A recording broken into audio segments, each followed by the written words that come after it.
তো গ্যাসের দোকান চলে এসেছি, এটা হলো ফুলবাগানে। তো এখন বলছে এখনও খোলেনি, মানে জুন মাস না জুলাই মাস থেকে বললো যে গ্যাস নাই, গ্যাস শেষ।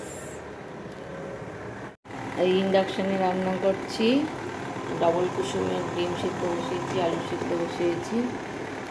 কী করবো, রান্না করে তো খেতে তো হবে, এক ফোঁটাও গ্যাস নাই। এই যে ডিমগুলো আমি সব ছাড়িয়ে নিয়েছি, ডবল কুসুমের ডিমগুলো।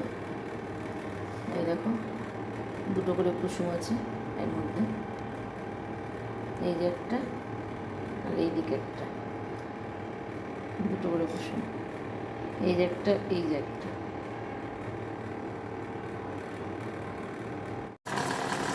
এই যে আমার ডিম রান্না কমপ্লিট।